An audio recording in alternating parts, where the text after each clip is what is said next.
Welcome to the Among Lionhearts podcast, where we dare to have moxie for what matters. I'm Michelle, a nonprofit social media expert, and it is my job to teach you how to get people excited about giving their hard-earned money for a good cause. At Among Lionhearts, we are your new loudmouth, change-making, do-gooder best friends, here to embolden you to take more action, risk, and heart toward creating a more just, equitable, and brave world. Today, we have a wonderful special guest joining us, Sybil Ackerman-Munson. Over the course of her career, she has devised strategies worth $45 million for large and small private foundations, individual donors, and public charities. She manages grant making for family foundations and supports many donors and philanthropic institutions in devising comprehensive strategies to implement their preferred program priorities and vision. She also knows what it means to be a grantee, because prior to her current role as a philanthropic advisor at her company, DoYourGood, she managed projects and raised money for nonprofits. So welcome. Thank you so much for joining us today, Sybil. It's wonderful to have you here. Can you tell us a little bit about yourself, your background, and your company, DoYourGood? Thanks so much for having me. I'm just excited to be here and talk to you today about all these things. And the reason that I created DoYourGood is because for the last 20 years, I've worked either as a nonprofit person or as someone who talks with and works with donors. So I process over 150 to 200 applications every year, and I get pitched by nonprofits every single day. And it's such an amazing job because it's working with donors who want to do good in the world and working with amazing nonprofits that want to do good in the world. And I've been doing this like one-on-one for so many years. And I have all this stuff in my head that I want to help other people be able to be effective, because I've started to see trends both around like the kind of donor there is in the world and also the kind of nonprofit that's super successful at being able to raise money versus the places where maybe there's some hiccups. And so I just felt like I wanted to share this with the world. And so during the really challenging time of COVID, I've also tried to spend some time thinking about how can I create courses and how can I create other things that can share my knowledge to more people to help them succeed. And so that's why I'm here on the podcast today too, because I'm so excited to talk to you, because it feels like from listening to your other podcasts, we have a lot of like minds around what we want to do in the world. So I'm excited to be here. Definitely. Yes. I love that. I love that, I love that there's good people in the world like you, looking to help more people who want to do good, do it in better and more effective ways. I just think there is nothing better than helping out. I know that from listening to some of your other interviews and interacting with your company's profiles on social media and your website, that you have a special place in your heart for environmental causes, which I also do. So I feel like we share a little bit of kinship, and I'm just so excited to be talking to you today. I really love that your company and the courses that you're creating occupy this space between nonprofits and the donors that they're looking to connect with. I feel like there's a lot of people like me out there talking to nonprofits about how to find donors, and maybe there's plenty of people advising donors how to find the right causes and be more effective in their giving. But I don't know, I think it's so fascinating. And in the for-profit world, we think a lot about the psychology of a consumer, the psychology of somebody who's buying something. Like, what is their life like, and how do we talk to those people? And some of the concepts that you talk about, and how to categorize those donors, and how to speak to them, to be able to connect with them. That's something I would love for you to talk to our audience about a little bit. Yeah, let's talk about right now. Let's get into the 5 key things that I've seen a nonprofit do that are most effective? And then I would love to just have a conversation with you about like my life journey and like the kind of things that really stand out for me personally, because I feel like there's these 5 key steps, but then there's so much more gray area, Yes. and I'd love to talk to you more about the gray area as well, but let's do the 5 key steps first. Okay. So the 5 steps that I think a nonprofit, when they're really effective, this is what they do. I'll do the high level 5 key steps, and then we'll talk about like some key points right now about what people can think about. So the first one is to be relevant. The second one is to be clear. The third one is to be real. The fourth one is to be empathetic. And the 5th one is to be plentiful. And nonprofits probably listen to those 5. If you're a leader in the nonprofit world and you go, of course I do all those 5 things. And I'm sure you do really focus on those 5 things. But the thing is, there's some special tips and tricks I want to talk about to hone your strategy in those 5 things. And that's also when I'm developing this course this fall. It's going to lean into these 5 key things, plus some other stuff that I keep thinking about as I talk to more nonprofits. So let's talk about being relevant. Okay. So a nonprofit a lot of times has a mission that they believe is relevant to the world. It's really important. However, how do you connect that relevancy to a donor, to a person who has a busy life every day, wants to do good in a field, but they may not know about the issue as well as you do. And they probably don't because they're doing other things. Right. So the way to be relevant that I've found is most effective is when there is a trending news story in your field, you write a personal email to the donor that you know about. And you say, hey, you might have seen that XYZ issue is happening right now in the news. This is what our group is doing to address that issue. And it might seem really obvious, but actually you'd be surprised at how few people and organizations that my donors fund send me that information.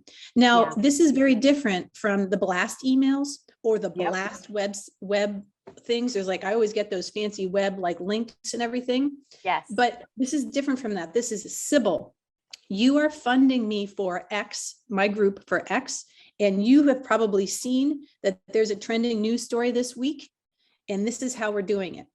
And you don't have to do this all the time. You do this whenever, it's only when there's a real relevant news story, because the reason I'm emphasizing this is what happens is that when I work for many donors, I work for many, many small family foundations and individual donors who are giving funds away. And a lot of times they'll be busy, but they'll read the news and they'll email me or they'll call me and they'll say, hey, Sybil, what's X nonprofit that I've been funding doing on this issue? Or they might not think to do that, but they've been reading the paper. And I go, hey, I could forward that update to the key people in the people that I work for as donors. Absolutely. That matters so much more than the blast emails, although you need to keep doing those too and all that kind of stuff. But I'm telling you, that is a really great thing to do, especially with donors, even if they're already giving money year after year to your group, to make sure there's no fatigue, right? To make sure people are connecting there. Right. So that's the being relevant part. Yeah. Do you have any questions about that part before we go to the next one? Maybe I'll save it for our conversation after, because there's so many things I could say about that. I just think that it's really important, and being a nonprofit and taking a minute to focus on the fact that you have a perspective on these things happening that your donors want to hear about. I feel like that's really important. So thank you for sharing. Yeah, and it's really, like I said, with the 150 to 200 proposals I process every year, I probably get special individualized emails like that from maybe 5 or 6 of those organizations. Now, I'm also somebody who's hired by donors to know the issues and to know what's going on. And so I personally don't usually, I appreciate those email updates. I personally am so in the weeds of all the issues that personally it's okay, but it still is helpful if you send me an email, because then I can forward it to my trustees who may not be as engaged. And that's why I was thinking this is an important point. If the foundation or others don't have somebody like me that's tracking it every day, Yep. definitely keep sending that, because that's your direct throughway to the donors who can stay engaged. So that's Exactly. important to me. Yeah. So then the second, let's go to the second one. The second one is to be clear. Okay. So organizations sometimes, I think, want to raise money from every single possible person in the world. And I would suggest that a nonprofit treats their recruitment of donors in a similar way to like a business would, where you're creating an ideal customer. And maybe it's one or two ideal customers, but you're very clear on who your ideal donor is. And then you tier your messaging specifically to that. And it can be difficult to do that, because then it also requires the board and others, when they're doing their strategic plan, to be super focused in a way that's a little bit different from just getting the work done. It's okay, let's have a special section in our strategic plan about, okay, here's the work we want to get done. And then what are the ideal donors that we want to really recruit? Some organizations do this super well, like I said, but others, I think, focus so much on the work that they're not thinking about it this way. And they're like, oh, we just have to raise money from everybody. And the problem with that is, and I'll talk about this later, there are different types of donors. And if you approach a donor a certain way and you do it wrong, you're going to lose them at hello. But you could have potentially gotten them. So we'll talk about that in a minute, which is one of my other points. So first, focus, be clear, create your ideal customer. Okay, so that's the second one. The third one is to be real. So this is something that is a little more of an art than a science. But donors, they are sitting on money. They want to give money to good causes, but they don't want to be treated like a transaction. They don't want to be treated like a bank. So sometimes I'll have meetings with potential nonprofits, and they'll be like, here's our long laundry list of what we're doing. We've read your guidelines on the website. Which things will you fund? Like a checkbox. And it's so hard for me, because I think, oh my gosh, this is not the way to go. Like, I definitely want to figure out where there's going to be alignment. But the most important thing here is, instead of treating me or the donors like a transaction, like, here's our laundry list, what are you going to buy from us?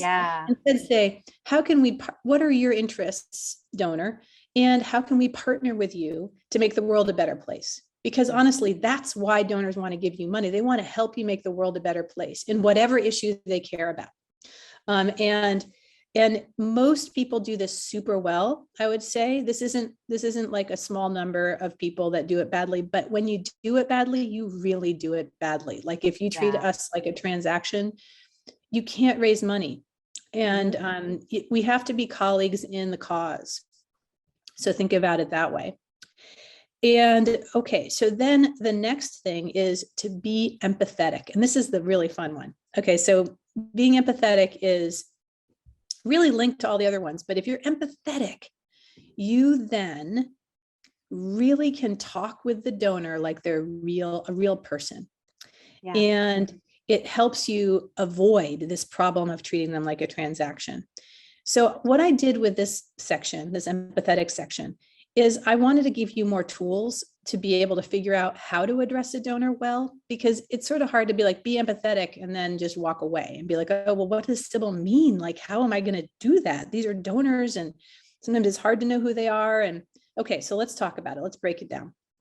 So to be empathetic, first of all, you need to know that in my observation, there are 3 types of donors. The first kind of donor is a sustainer donor. The second kind of donor is a campaigner donor. And the third is a launcher donor. Okay. So in order to be empathetic, you first need to know if you're talking to a sustainer, campaigner, or a launcher donor, because it matters in terms of how you approach them. A sustainer donor is somebody who loves your organization. They give you money year after year. They love going on all your outings, or maybe some of your outings. They love going to your annual meeting. They just love you. Your nonprofit is doing exactly what they want. And they just aren't going to micromanage. They're wonderful donors for you. And usually nonprofits think of the sustainer donor as their ideal donor, and they stop there. So they say, this is the kind of donor we want, someone who just loves us, who's going to keep going with us year after year. That's the sustainer donor. And with a sustainer donor, you approach them in the very much the stereotypical traditional way. You talk about how great your group is, you give them your annual report, you invite them to your outings and your meetings. So that's wonderful. But there are so many other kinds of donors out there that you can approach. But if you approach them like a sustainer donor, you're going to lose them at hello. Okay, let's talk about a campaigner donor. So that's the campaigner or launcher. Okay, so campaigner donors are people who are super worried about something in society that needs to change. They're so worried about it. Climate change is an example of that. Houselessness is an example. Education reform, you name it. They are wanting to give their money away because they're super concerned that our society isn't addressing a major issue. And they don't necessarily care about your nonprofit per se. They care about this major issue. Now, your nonprofit is probably working on that major issue, but there's probably 5, 6, 10, 20, 30 different groups that are working on that major issue. And there's probably 5, 6, 10, 15 different ways to approach solutions to that major issue. So if you're talking to a campaigner donor, don't talk to them about how great your annual meeting is. Don't just throw them your annual report. Don't say you have some big, long meeting that you want them to come to for a general education. Instead, if you are talking to them and they are telling you, a donor is telling you, we are so worried about, let's use climate change for an example. That's their donors offering to you, we are so worried about climate change. You switch the way you talk to this donor and you say, oh, okay, great. We are too. And these are the things that our group is working on to rectify this problem. And we're partnering with 5, 10 other groups. And here's how you could help us in this piece. So it's a pivot and shoot, and it allows you to be empathetic. And you can easily find this out because the minute you hear a donor saying, I care about X cause, that's when you shift to campaigner pitch mentality. Okay. So then let's talk about the third piece of this to be empathetic, and that is launcher donors. So launcher donors are really fun. What they like to do is they also, like a campaigner donor, are worried about a major societal issue, right?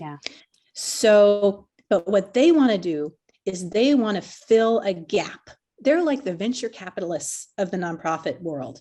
They are like, let's use climate change again for an example. They will say, oh, I'm so worried about climate change, but there's already so many people funding in that area. Let me talk to the nonprofits to find out what's the issue that no one's paying attention to.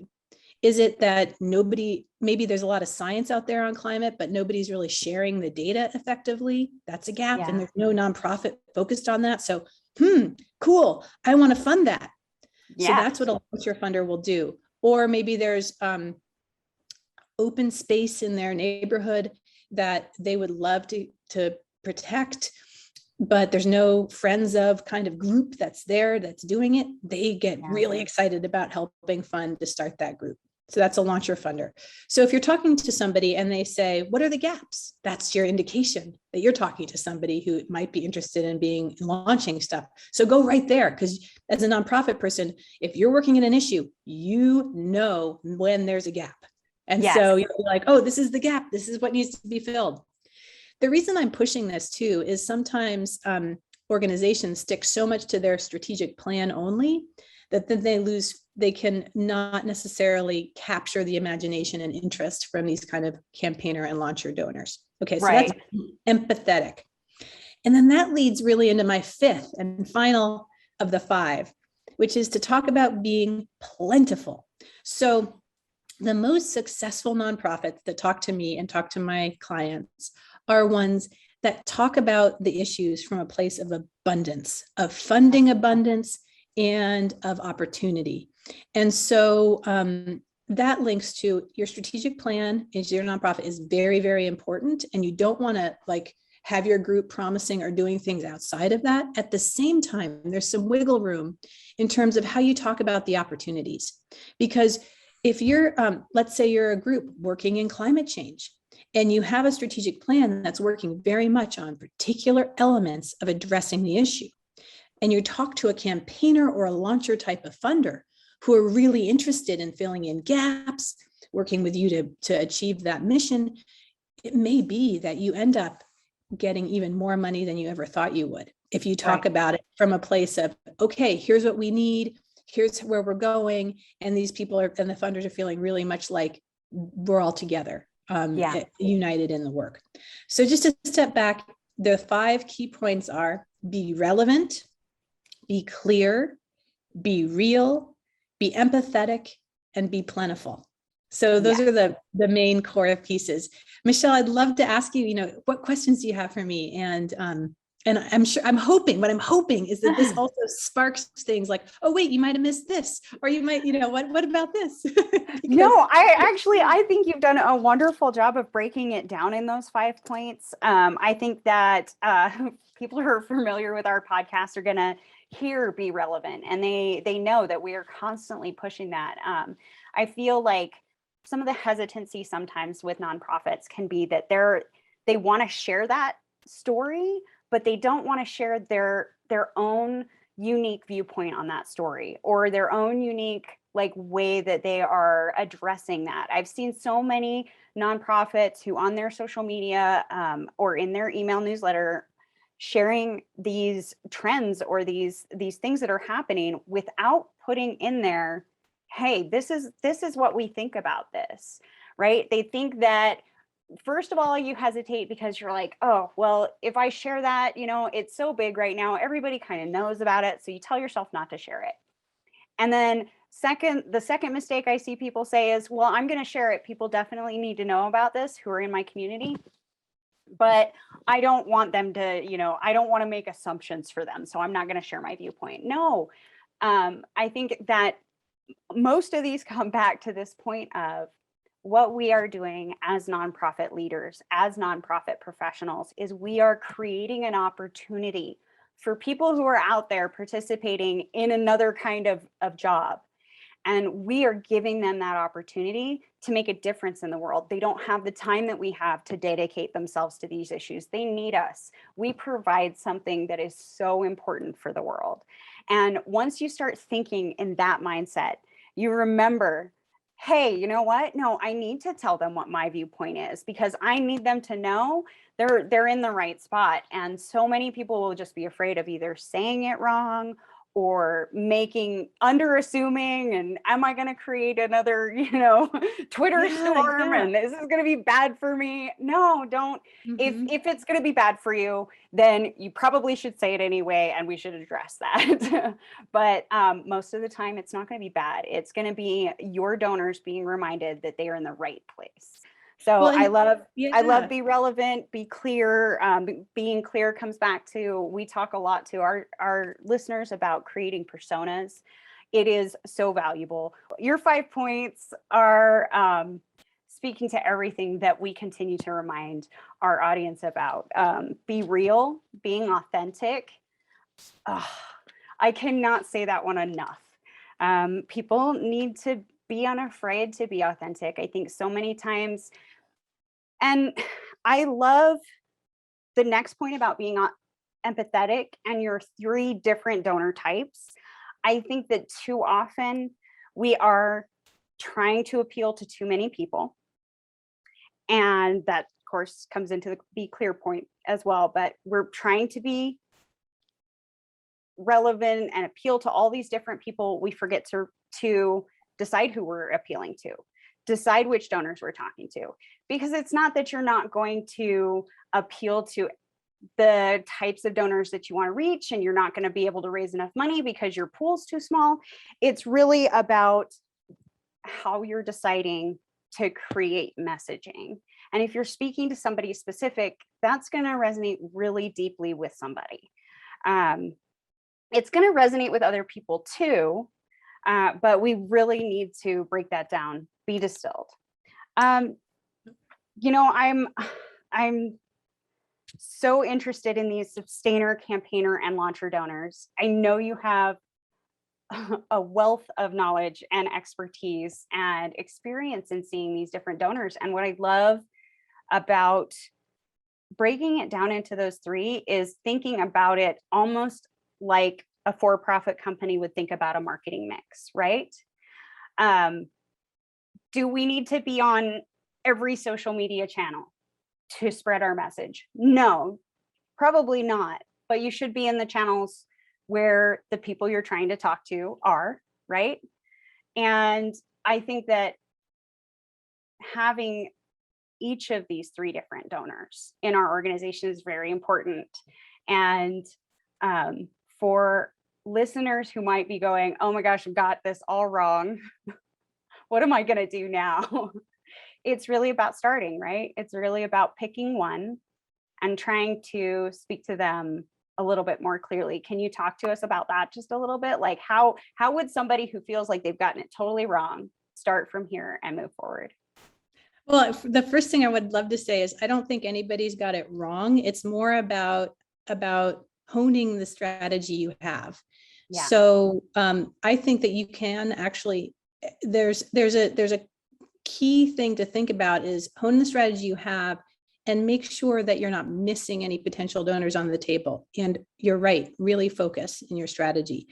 So if you are an organization that's really working very diligently on making change on a societal issue that's really hard, like education reform or houselessness or climate change, that's the first thing. Identify that, because some nonprofits are working on issues where the society is moving forward and you're a nonprofit that's helping move a good thing forward. So like you're a food bank or you're an organization that's really just, right on the ground helping people. So if that's what you're doing, you're probably much more like working for and towards sustainer donors, because you're doing amazing work. Keep at it and keep doing what you're doing. But then there's organizations that might say to themselves, and this is where maybe you meant about the doing it wrong, they might say, hey, we've had this mission of trying to end houselessness in our community, and we've been treating our donors and our messaging like they're all should be sustainer donors. Wait a minute, we're doing something really hard here. Yeah. And we need to have campaigner donors and launcher donors because they could potentially really help us. And we're leaving money on the table by not structuring it that way. That's so awesome. Here's what some recommendations I have to help you if you're a nonprofit sort of saying that, like, wait a minute, we really are in that place where we could be really getting more campaigner and launcher donors. The first thing is, I was listening to your podcasts, Michelle, and one thing that I loved was your discussion about being okay with being imperfect. Yeah. So if you go into a campaign and launch mode and you're trying something really hard, you're going to make mistakes as a nonprofit. There's going to be disagreements among nonprofits and decision makers about what the best policy is for change. There's going to be lots of stuff going on all the time. Yeah. And the first thing I think your organization needs to be okay with if you're going to attract campaigner donors is it's okay to show the rough underbelly of your work to campaigner and launcher donors. They actually want that. They want to know. It's okay for you to jump out and do high risk stuff. And as long as you're being open with them about here's what we want, here are the possible downsides to how we're going to get there. And it's also okay to actually explain, there's differences of opinion between our organization and another organization about how we're going to get there. Sometimes I've had that happen with me where I work for a bunch of campaigner donors. I've had nonprofits come to me and say, hey, Sybil, I don't agree with our policies are different from a different nonprofit. We're both trying to do the same thing. Maybe could you fund facilitation so that you can help us work through this problem? And I go, oh my gosh, I'd love to. And I probably know some other people, colleague funders, that would want to fund this too, because we've seen that this is a challenge. Right. So that's the first thing is, be okay with that and be okay with being imperfect. The other thing is, and this is linked maybe to being okay with imperfect and showing your underbelly. A lot of times I find when I'm approached, because I do also work for sustainer donors, and when I'm approached by nonprofits who are treating me like a sustainer donor, which is fine if that's where it is, right? They tend to be more like the executive director and the fundraiser is the person who's talking to me and making the pitch. Yeah. However, if you're talking with a campaigner donor or a launcher donor, as the organization needs to be okay, I think, with allowing their staff that are experts on that particular issue doing the outreach to the donor. And so that's really important, because sometimes what will happen is if I'm representing a campaign type donor who cares about changing a big societal norm, I don't want to talk to the fundraiser. I don't maybe even want to talk to the executive director who might be working on a million things and has no idea really what's going on in that area. I want to talk to the person who's doing that campaign. And I also don't necessarily want to feel like the fundraiser or the executive director is looking over that person's shoulder either. I want to know the real scoop. So that's another thing. If the organization says, oh my gosh, you have a realization at the nonprofit. Yeah, no, we are really trying to change a societal norm. Then the board and the staff and the executive director probably need to be more comfortable with not only showing the rough underbelly, but allowing their staff to have more leeway in talking to donors and in thinking through those things. Because the most successful folks who raise money from my clients who are campaigner donors are the ones where I have really good relationships with the people on the ground doing the work, and so do the donors. And they may or may not know the executive director. It really depends on whether that group's focus is on the issue in the campaign we're working on, or if it's a subset of it. So those are some things I just love talking to you about this, because I want to help. I want to help. Have you seen that? Can you think of a scenario you can share with us where you've seen that in action, where you've seen somebody, even if it's been somebody who's maybe taken some of your webinars, your courses, where they've changed and started to see this better reception among their donors and maybe even, better fundraising? Oh my gosh. Well, there's so many different kinds of stories that I want to bring up. I think there is a story of, and I probably should, I have so many clients and I have so many absolutely. I'm not going to like put any, I'm thinking of people, but I'm not going to put that out there because, confidentiality and everything like that. But let's talk about this one story. There was in this one organization that works on climate change. And works actually on a lot of issues, not just climate change. They work on a whole range of environmental issues.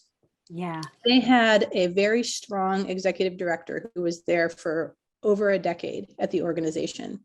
That executive director did a lot of the policy work as well as raised money. So they were very successful in raising money. That executive director then left. And this is a whole nother thing, is with transition and how can the nonprofits be as strong in the transition. That executive director then left, and the new executive director was a very different kind of manager. Yeah. And so that new executive director tended to, at least my observation was, tended to give more of the policy and action on the groundwork to the staff. Yep. It was a little more of that traditional way of the way the executive director. However, what happened was, because the old executive director that left had those kind of very strong relationships with all the donors. Yeah. The new executive director felt like they needed to have that same relationship. But what ended up happening is it felt really strained, because the new executive director was much more of a managerial kind of ED. And then they would feel they needed to be on every single call with all the on the ground staff. And this organization, I was representing campaigner type donors. And so that was actually an example of where I started feeling like I was more like a transaction and like I was being managed, because he was on every call, the fundraiser person was on every call. And I no longer had that one-on-one, because it used to be the old executive director would just call me up randomly. Here's what's going on, blah, blah, blah. And I always knew to answer the call, because it was always relevant. Yeah. So I actually had a real conversation with that executive director about this. And I said, hey, it's okay for you to just let me go and just talk with your staff about the key issues that the donors I work for care about, and it'll be even better. And so that person then did let go. But it took a conversation and it took some trust there. Yeah. And to really figure through those pieces. And I don't think they really recognized the distinction between the three different types of funders or that kind of thing. But once they were doing that and got clear, it's still a journey, of course. And I still connect with that executive director.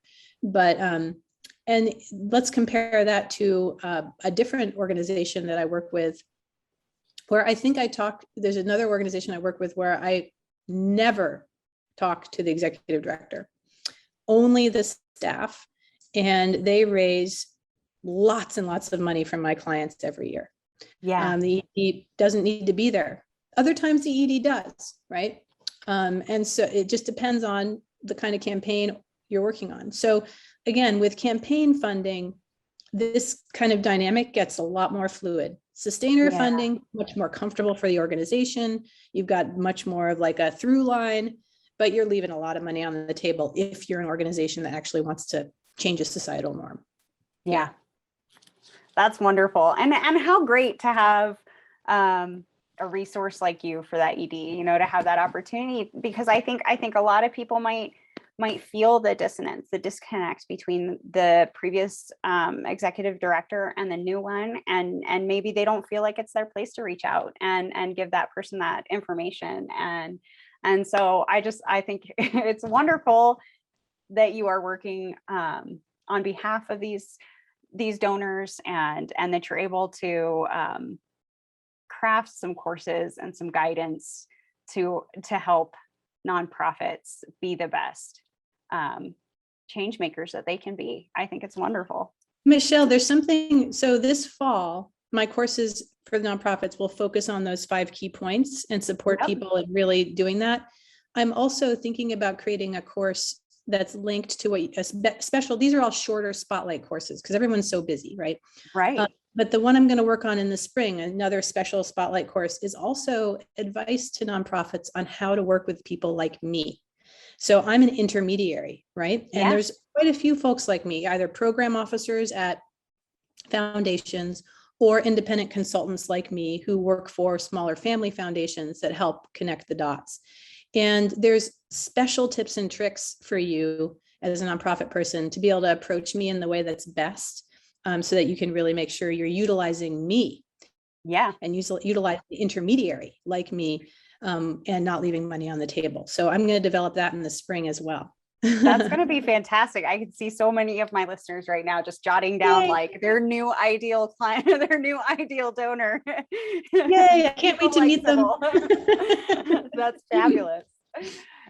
Can you tell me, because I do want to take a minute and look at things from that donor side. Can you tell me one of the biggest misconceptions you've seen among like new donors who are looking to get out there and start giving back, about what it's going to be like working with a nonprofit? Well, I like the question so much. I think the biggest misconception is that it feels to me like a person who's just starting out in the funding world that has money to give. I think they think that things are a lot neater and cleaner than they are. Yeah. And I think they think that this is so general, right? But I think that oftentimes they'll say, oh, I care about an issue. I want to fund 5 groups to do this. Yeah. And they think, okay, those groups are taking care of it. That's it. And then when they start digging in, they realize, whoa, this is no matter what they're funding, this is a big thing. Like to try to do good in the world, it's a big thing and it's complicated. And so, and a lot of times donors don't have the expertise in that field. So they're trying to navigate how can they be the best human being and as possible and support the field as well as they can. And they're searching to be able to do that in a very messy world. We just live in a messy world with lots of elements there. And so I think that is a very common through line that I see is people want to do good and then they have to figure out how to navigate the messy world to do really, really do good and not end up spending money in ways that actually causes nonprofits to spin, that actually causes more tension in the nonprofit community. There's lots of things that I've seen where donors have actually caused more harm than good. And so I have created a course that I'm also launching this fall for donors specifically to help them navigate this thicket so that they can be the most supportive as possible to nonprofits. And it's because I've made those mistakes too, Michelle. Man, as a funder, I was a nonprofit person, went over to be a funder when one of the donors who was funding the work when I was a nonprofit person said, will you run my foundation? So that's how I started. And now I still work for them, but work for a whole lot of other funders too. Yeah. And when I moved over, I was like, sure, how hard could it be to give money away?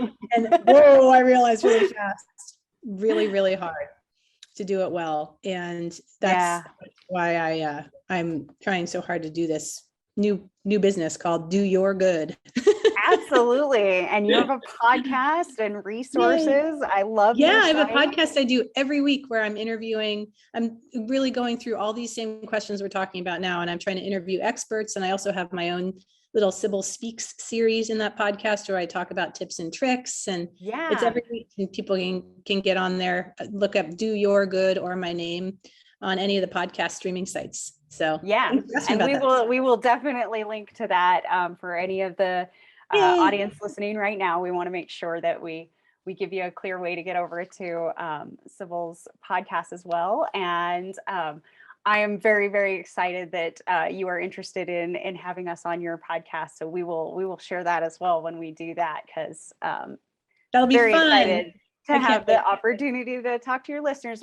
You know what I really love about your podcast is that you seem to have these a couple of different types, right? So if you're a podcast listener who likes to listen in the commute and you don't have a very long commute, you've got those little Sybil Speaks snippets that are perfect even for like a coffee break. And I love the intentionality you've put into how people can connect with your content. When we were talking about this new course that you're gearing up to offer that's geared toward nonprofits, you spoke about how you've got this available in individual modules that they can purchase. So if they just want to kind of hone in on one issue, they can purchase the individual modules or the whole course, because you're going to cover some comprehensive subjects there. And I'm really excited about that, about seeing it and about being able to recommend that to our listeners. Yay. Thank you. Yeah. I'm so happy with all this. And it's just, the podcasting world is so fun. Yeah. I really am enjoying talking about issues, thinking through issues with friends like you and others like you, just really going through it all. So I can't wait for you to be on my podcast. It'll be fun. Definitely. All right. Well, let's see. I think that is all the questions that I have for you today, Sybil. That's great. Time went by so fast. I know. It really did. Are there any other little gifts of knowledge you'd like to offer our listeners here at the end? I guess the most important thing is, and I was talking to my son about this yesterday, is when I decided and realized I wanted to work in the nonprofit world, I had so many people saying to me, "Oh, Sybil, don't do that. It's too hard. It's too stressful." But I have to tell you, it's been the most rewarding work. And you all in the nonprofit world are doing the best stuff. And I'm so happy and honored to be part of the conversation about how to make the world a better place. It's just inspiring every day to me to be talking to nonprofits that I talk to who are raising money for amazing work. And, you read the newspaper and other things, sometimes you can get a little depressed if it gets the negative news, that part of it. But the reality is you all in the nonprofit world are doing the good stuff. And that's why I'm really happy with what I'm doing and with what you're doing. It's worth it. It's worth it. So keep it up. Absolutely. Thanks again, Sybil, for joining us today. Thanks for having me. Yeah, definitely. Here is our podcast in a minute for today's episode, our interview with Sybil Ackerman-Munson of Do Your Good. Sybil's organization, Do Your Good, is bridging the gap between donors who want to make the most of their giving strategies and nonprofits who are seeking to connect with them. She's working to create courses, podcasts, and other resources to help nonprofits connect more impactfully with donors who will become powerful partners in their missions. Sybil shared with us her 5 tips to better donor messaging, which are: be relevant, be clear, be real, be empathetic, and be plentiful. She also breaks down for us the 3 different types of donors your organization will see in your fundraising journey: sustainer donors, campaigner donors, and launcher donors, and walks us through how to communicate with each of these separate types. Finally, she also shared some real-world examples of the impacts of these strategies and talked to us briefly about her new course coming out this fall for nonprofits. We encourage you to connect with her online at DoYourGood.com and subscribe to her podcast, the Do Your Good Podcast, available wherever you listen. Today's do-gooder hype-up message is a quote by Brené Brown. The quote is, "True belonging is the spiritual practice of believing in and belonging to yourself so deeply that you can share your most authentic self with the world and find sacredness in both being a part of something and standing alone in the wilderness. True belonging doesn't require you to change who you are. It requires you to be who you are." We really love this quote because it speaks to being authentic, which is a message that we cannot share enough with our listeners. Remember to be yourself and to be unapologetic about it. Among Lionhearts is a socially conscious marketing agency where we specialize in social media management and influencer marketing for the unique needs of social enterprises and charities. Let our team of experts manage your social media workload for you so you can get back to doing more good. Remember, every small act of courage, no matter how small, is not actually small at all. You, my dear, are standing among the lions.